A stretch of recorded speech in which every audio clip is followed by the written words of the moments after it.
Très bien, donc pour ces petites vidéos, en fait, c'est pas du tout pour faire du prosélytisme.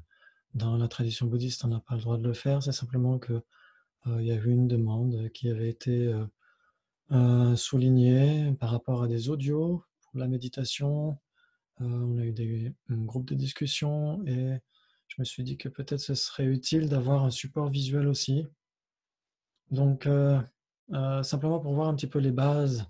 Comme vous avez certainement entendu parler, Sa Sainteté le Dalai Lama qui essaie de souligner trois points importants par rapport au bouddhisme.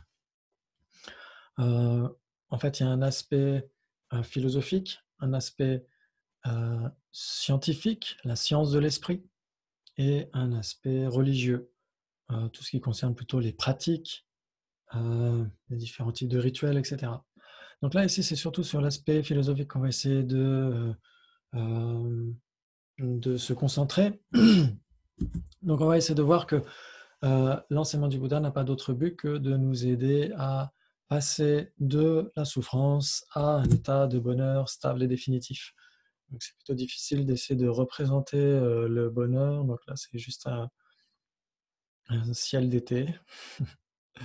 Donc en fait, voilà, c'est essayer de voir que il est possible de passer d'un état de souffrance, quelle que soit la définition de la souffrance qu'on puisse avoir, et de passer à un état de bonheur stable et définitif. Donc il y a différentes façons, bien sûr, de voir ces différents aspects.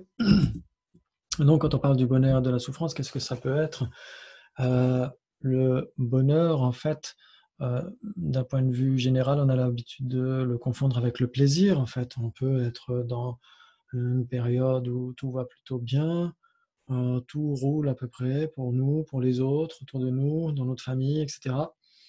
Mais ce n'est pas généralement quelque chose de stable.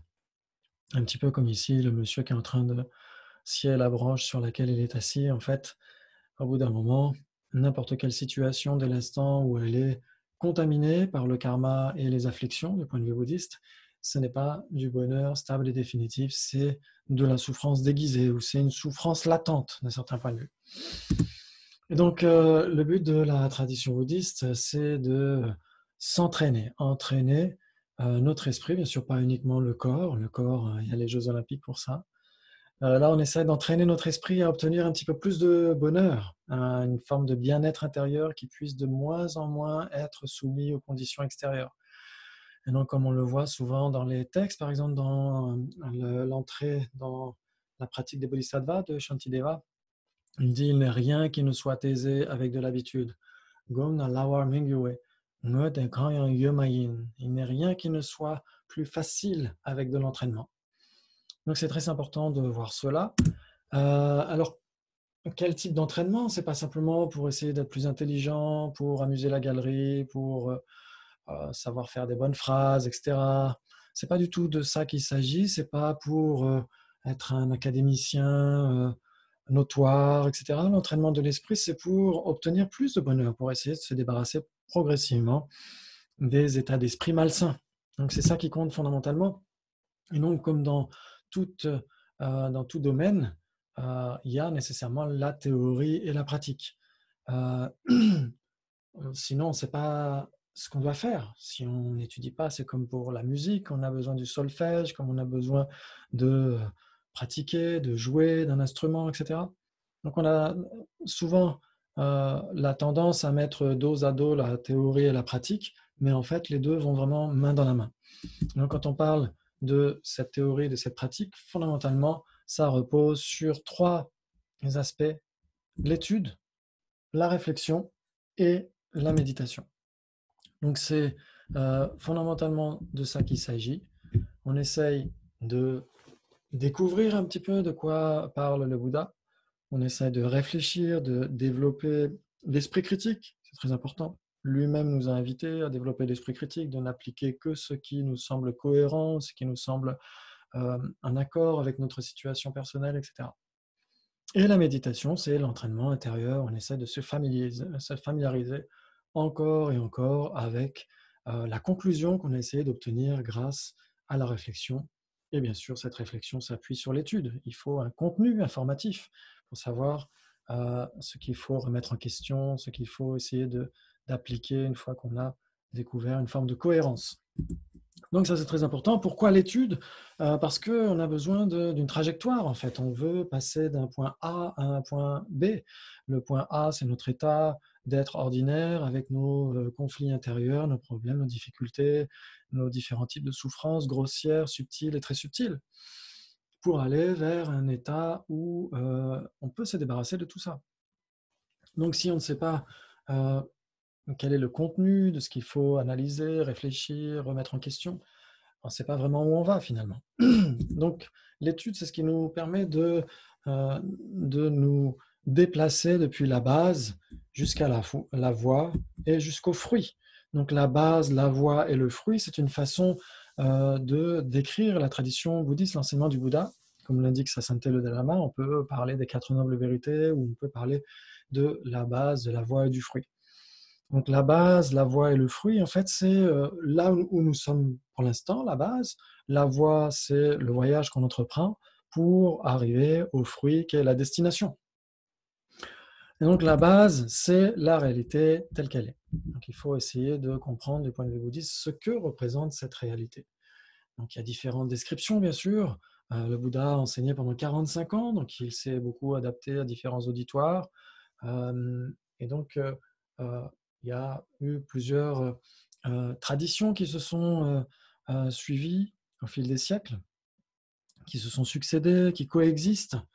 On retrouve fondamentalement dans la tradition bouddhiste, on retrouve la tradition du Theravada, le véhicule fondamental, ou le Pratimokshayana, le véhicule de libération individuelle. Et d'un autre côté, on a le Mahayana, ou le grand véhicule. Donc, comme on vient de le dire, le Pratimokshayana, le véhicule fondamental, c'est aspirer à se débarrasser principalement soi-même de la souffrance, d'obtenir la libération individuelle. Et du point de vue mahayaniste, on veut obtenir l'éveil omniscient pour aider tous les êtres à se débarrasser de la souffrance, en accord avec leurs aspirations naturelles, avec leurs capacités naturelles, avec leurs dispositions naturelles. Donc ce sont les deux grands courants généraux en fait, qu'on peut retrouver. Et ces deux grands courants généraux ont, comment dire, étaient les courants dans lesquels se sont transmis différents points de vue philosophiques. Donc on retrouve 4 grandes écoles philosophiques: l'école des Vaibhashika, ou les particularistes, les Sautrantika, ou les détenteurs des sutras, qui relèvent du véhicule fondamental.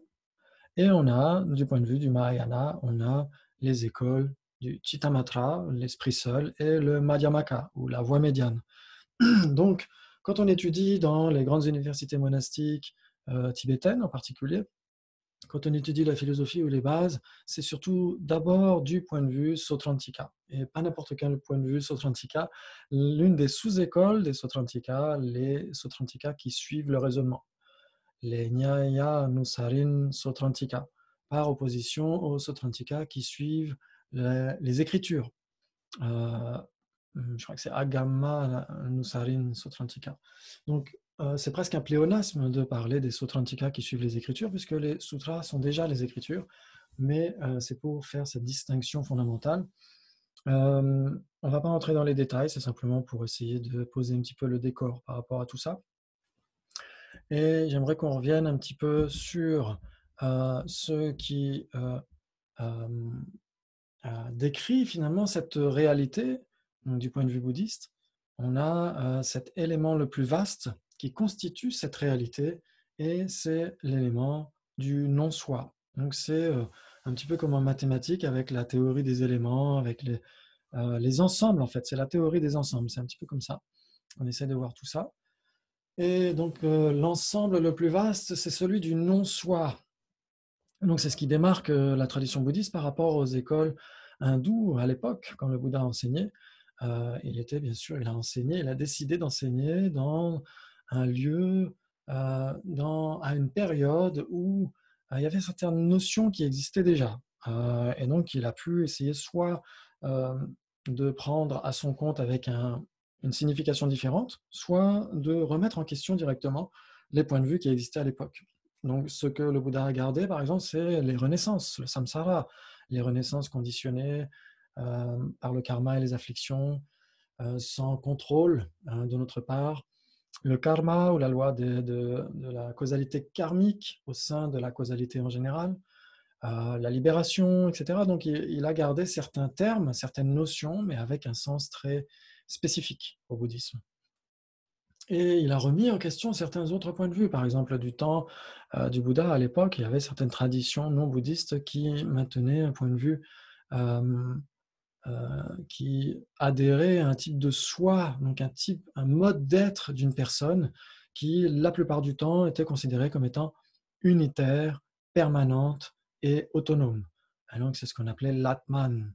Et du point de vue bouddhiste, on a cette négation, l'anatman, le non-soi, l'absence totale de personnes permanentes, unitaires et autonomes.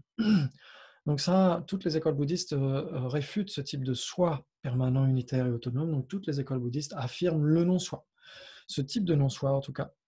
Et ensuite, on a d'autres niveaux de non-soi, mais ce ne sera pas le sujet ici. Donc ce qu'il faut voir, c'est qu'avant tout, c'est le non-soi personnel quand on parle du point de vue des écoles du véhicule fondamental. Il n'y a pas de non-soi phénoménal, donc les phénomènes autres que la personne. Et pour les écoles mahayanistes, il y a aussi un non-soi phénoménal. Donc ça sera peut-être le sujet d'une autre vidéo une autre fois. Mais pour l'instant, on va essayer de revenir à des bases extrêmement pragmatiques. Donc de voir que l'ensemble du non-soi est divisé en deux. On a d'abord les non-existants et on a les existants.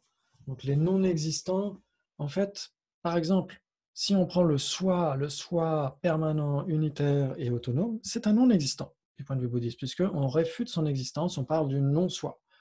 Donc on pourrait l'inclure facilement dans ce nuage grisâtre. Le soi indépendant dans le sens de le soi permanent, unitaire et autonome, et puis d'autres types de soi qui pourraient être réfutés aussi du point de vue bouddhiste, pourraient être inclus là-dedans.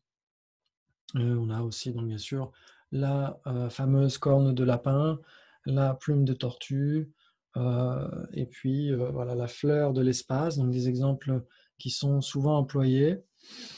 Très bien, donc ça ce sont les non-existants. Et il y a les existants. Donc ça bien sûr c'est ce qui nous concerne le plus, mais il ne faut pas mettre de côté les non-existants du point de vue du non-soi, puisque c'est là où on essaie justement d'observer à quel point notre esprit, la plupart du temps, est envahi par l'ignorance, et donc il adhère à quelque chose qui n'existe pas. Il conçoit quelque chose qui n'existe pas, ou alors il réfute ce qui existe. Mais la plupart du temps, quand on parle du soi et du non-soi, c'est quand notre esprit adhère à quelque chose qui n'a jamais existé. Donc très bien, on va pas s'appesantir sur les non-existants pour l'instant. Donc les existants, c'est ce qui nous concerne le plus directement. Et donc on va voir qu'il y a des divisions. On peut diviser de plusieurs façons les existants. Et par exemple, une division assez intéressante qu'on verra une prochaine fois, c'est un et différent. C'est-à-dire que si ça existe, c'est soit un, soit différent. Il y a aussi les existants dans le sens les connaissables qu'il est possible d'être, les connaissables qu'il n'est pas possible d'être. Donc on verra pas ça aujourd'hui. On va surtout essayer de voir le décor général. Donc ce qu'il faut voir ici, c'est que existant égale phénomène. Donc existant, c'est sat en sanskrit, phénomène, c'est dharma. Il y a une dizaine de sens en sanskrit. Et donc l'un des sens de dharma, c'est phénomène. Quand il y a un D majuscule, à ce moment-là, ce sera le dharma, ce sera en général l'enseignement du Bouddha ou le Bouddha dharma. Mais quand il y a une minuscule, ça renvoie principalement à un phénomène. Et on a aussi connaissable. Connaissable. On va voir pourquoi. On va voir pourquoi, parce que c'est par rapport aux différentes définitions de tout ça. Donc existant, la définition d'existence, c'est ce qui est observé par une cognition valide. Donc, une cognition valide, c'est une cognition qui est nouvelle et infaillible. Pour les Sautrantika qui suivent le raisonnement en tout cas. Pour d'autres écoles, il y aura peut-être des modifications à faire dans la définition. Mais ce qui est bien avec les Sautrantika qui suivent le raisonnement, c'est que ça sert vraiment de base à la philosophie bouddhiste. Il y a beaucoup de choses qu'on va garder et il y a des choses qu'on remettra en question, qu'on va modifier pour obtenir un point de vue plus finalisé, plus abouti. Très bien, donc ce qui est observé par une cognition valide, c'est la définition d'existant. Donc si c'est un existant, c'est nécessairement observé par une cognition valide. Et si c'est observé par une cognition valide, c'est nécessairement un existant. Ça veut dire qu'il y a une corrélation infaillible entre le definiendum, ou le phénomène caractérisé ici existant, et sa définition, ou ses caractéristiques définissantes, observées par une cognition valide. Donc, ce n'est pas parce qu'un phénomène n'est pas observé par notre cognition valide à nous qu'il n'est pas observé en général par une cognition valide. Très bien, un phénomène, c'est ce qui détient sa propre entité. Donc, il faut que ça puisse exister. Entité, nature, essence, c'est équivalent du point de vue bouddhiste. Donc, entité, nature et essence, c'est équivalent. Et donc, bien sûr, pour les Sautrantika qui suivent le raisonnement, il faut que les phénomènes aient leur propre entité, une forme d'existence objective, une forme d'existence inhérente ou intrinsèque. C'est souvent ce que vont considérer les Sautrantika. Si un phénomène n'avait pas son entité propre, à ce moment-là, il n'existerait pas du tout. Donc, c'est important pour eux qu'un phénomène puisse avoir sa propre entité. Ensuite, on a connaissable, ce qui est approprié comme étant l'objet d'une conscience. Donc, c'est assez similaire avec existant, observé par une cognition valide, sauf qu'ici, on a l'objet d'une conscience. Donc, si c'est un objet, c'est nécessairement un connaissable aussi. C'est un connaissable, c'est un phénomène, c'est un existant. Donc, on a différents équivalents qui sont retrouvés dans les différents compendiums de thèmes, les dura en tibétain, où on retrouve les thèmes pour débattre. Donc, on débat justement sur ces questions-là. Est-ce que, par exemple, quand on pense à une corne de lapin, est-ce que la corne de lapin ne serait pas l'objet d'une conscience conceptuelle? Donc, on pourrait discuter là-dessus, par exemple. Donc, bien sûr, ici, pour discuter, ce qui manque beaucoup, c'est vous, parce que je suis tout seul pour parler. Et donc, on ne peut pas vraiment débattre. Je ne vais pas débattre avec moi-même. Mais ce qui compte, c'est qu'on puisse analyser, remettre en question, développer notre sens critique. C'est ça qui est très important dans ces points de vue-là. Très bien, etc. Ça veut dire qu'on a plusieurs équivalents. Ici, je ne les donne pas tous, mais il y en a d'autres. Il y a aussi objet de compréhension d'une conscience omnisciente, phénomène caché, etc., etc. Donc ça, on l'étudie un petit peu plus sérieusement quand on étudie l'épistémologie et la psychologie bouddhiste, mais pour l'instant, ça nous suffit de voir un petit peu tout ça. Ok, donc maintenant, on a les existants. Donc, on va essayer de voir que ces existants se divisent en deux. Donc, c'est l'une des divisions, comme on a dit tout à l'heure. On peut les diviser comme étant les connaissables qu'il est possible d'être, les connaissables qu'il n'est pas possible d'être, un ou différents. On peut les distinguer aussi comme étant une vérité ultime ou une vérité conventionnelle du point de vue Sautrantika qui suit les raisonnements. Et en général, même pour les autres écoles philosophiques, on peut scinder les existants en ces deux vérités. Bien sûr, elles impliquent des notions extrêmement différentes d'une école à l'autre. Très bien. Donc les existants, on les divise en deux. On a soit d'un côté les phénomènes permanents et on a les phénomènes impermanents. Donc c'est ça qui est très important parce que quand le Bouddha a dit dans le Dhammapada, dans les versets sur le Dharma, elle a dit Sarva Samskara Anitya, ou en pali Sabe Sankara Anika. Donc c'est très important de voir qu'il n'a pas dit tous les phénomènes sont impermanents, il a dit tous les conditionnés sont impermanents. Donc ça c'est fondamental. Souvent on entend dans certains cercles, sur Facebook ou ailleurs, que selon le Bouddha, tout serait impermanent. Ce n'est pas accepté la plupart du temps. En fait, on pourrait vraiment approfondir le sujet sur une autre vidéo, mais ici, c'est important de voir que les existants, du point de vue bouddhiste, sont divisés en permanents ou impermanents. Donc, permanent, quelle est la définition de permanent? C'est phénomène non instantané. Donc il y a d'autres définitions un peu plus complexes où on a base commune entre phénomène et non instantané, mais ça revient sensiblement à la même chose. Il faut que ça existe, il faut que ce soit un phénomène, et il faut que ça soit non instantané. Il ne faut pas que ça change d'instant en instant. Par exemple, si on prend une corne de lapin n'est pas permanente. Pourquoi? Parce que ce n'est pas un phénomène non instantané. Ça n'existe pas. Donc, si on dit qu'une corne de lapin n'est pas instantanée, ça ne suffit pas pour la rendre permanente. Parce qu'en effet, une corne de lapin n'est pas instantanée, parce qu'elle n'existe pas. Elle n'est ni rouge, ni bleue, ni grande, ni petite, ni instantanée. Donc une corne de lapin n'est pas instantanée, mais ce n'est pas un phénomène, donc on ne peut pas dire qu'une corne de lapin soit permanente. Donc il faut que ça existe pour pouvoir être permanent. Génial!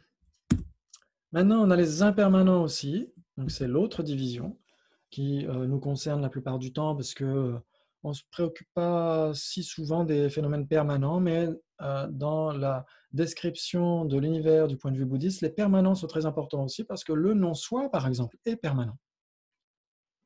Donc le non-soi est permanent, mais si c'est un non-soi, ce n'est pas nécessairement permanent. Par exemple, une tasse est un non-soi, une personne est un non-soi, et ce sont des phénomènes impermanents. Je vais peut-être parfois un peu trop vite, mais en général, on y revient sur ces points-là. Très bien. Donc, la définition d'impermanent, impermanent, c'est instantané. Ok, oui, c'est ça. Donc, impermanent, anitya en sanskrit, a pour définition instantané, kshanika. Donc, kshanika, ça veut dire instantané, qui change d'instant en instant. Très bien. Donc, par exemple, une tasse change d'instant en instant. Une personne change d'instant en instant. Et donc, est-ce que ça veut dire que si ça change d'instant en instant, ça doit arriver à cesser au bout d'un moment, ça doit arriver à son terme au bout d'un moment? Pas nécessairement. Pas nécessairement. On verra qu'il y a 4 possibilités entre quelque chose qui dure dans le temps et quelque chose qui est impermanent. Et ça, ce sera l'objet d'une autre vidéo par rapport aux relations logiques, parce que c'est quelque chose de fondamental qui nous permet de déguiser notre esprit, de faire des distinctions beaucoup plus raffinées, et donc de comprendre, bien sûr, l'enseignement du Bouddha, pour toujours essayer de ramener notre esprit à l'étude, la réflexion et la méditation. C'est toujours ça qui compte. Très bien, donc les impermanents ont pour définition instantanée. Et donc, bien sûr, aussi, on peut diviser les permanents et les impermanents de plusieurs manières. Mais ce qui compte, c'est donc les impermanents, ici. Impermanent égale chose, bhava ou vastu en sanskrit. Donc, quand on dit toute chose est impermanente, ça ne veut pas dire tout ce qui existe est impermanent. Parfois, on le comprend comme ça, mais ce n'est pas du tout ce que veut dire le Bouddha. Il dit sarva samskara, tous les conditionnés sont impermanents. Toutes les choses produites sont impermanentes, ou toutes les choses efficientes sont impermanentes. Donc, une chose, en général, c'est une cause, c'est un effet, c'est un produit, etc., etc. Et donc, bien sûr, pour les Sautrantika qui suivent le raisonnement, c'est une vérité ultime. C'est une vérité ultime. Parce que c'est ultimement capable d'opérer une fonction. Donc, principalement la fonction d'être l'objet apparent d'une conscience ultime, une perception directe. Donc ça, c'est ce qu'on verra une autre fois. Mais ce qui compte ici, c'est de voir que ici, vous avez le décor général de la présentation de l'univers du point de vue bouddhiste. On n'est pas en train de parler d'une cosmologie ou d'une cosmogonie, ce n'est pas de ça qu'il s'agit, c'est comment est-ce que les phénomènes peuvent être divisés en différentes catégories. Donc ici, on a 3 grandes catégories des impermanents. On a la matière ou la forme. C'est souvent d'ailleurs la forme qui est employée, comme dans les agrégats, quand on parle des 5 agrégats, les formes, les sensations, les identifications, les facteurs composés et les consciences. C'est la forme qui représente la matière. Donc, matière et forme, pour cette école, sont équivalents. Ils n'ont pas la même définition, mais sont équivalents. Donc, la matière a pour définition ce qui est atomiquement établi. Donc, c'est l'une des grandes catégories des phénomènes impermanents. On a les consciences. La définition d'une conscience, c'est ce qui est clair et cognitif. Et donc ça, c'est la seconde catégorie des impermanents. Et la troisième catégorie des impermanents, c'est une chose produite qui n'est ni forme ni conscience. Un composé non associé, un phénomène composé non associé. Donc la définition, c'est une chose produite, qui n'est ni forme ni conscience. Par exemple, le temps, une durée, une généralité impermanente, par exemple, impermanent en général, les choses produites en général, c'est une généralité impermanente. Et cette chose produite en général, c'est un facteur composé non associé. C'est ni de la matière ni de la conscience. Une personne est un facteur composé non associé. Une personne est impermanente, mais elle n'est ni de la forme ni de la conscience. La personne n'est pas son corps. La personne n'est pas son esprit. La personne est désignée ou imputée en dépendance du corps et de l'esprit. Mais la personne n'est ni l'un ni l'autre. Très bien. Génial. Donc ici, on a une présentation générale de tous ces points-là. Normalement, le micro a dû fonctionner un peu mieux qu'avec le premier test. Et j'espère que ça va nous aider pour la suite. J'espère pouvoir faire d'autres petites vidéos pour essayer de présenter un petit peu ces points qui manquent parfois quand on étudie le Dharma. Quand on va dans un centre ou dans un autre, on étudie différentes choses. Et parfois, on passe à côté de ces points essentiels sur lesquels on peut construire une véritable réflexion, un véritable esprit critique par rapport à ces notions qui sont fondamentales dans la tradition bouddhiste, qui nous permettent de développer notre compréhension par rapport à la façon dont nous existons, par rapport à la façon dont les choses existent, etc.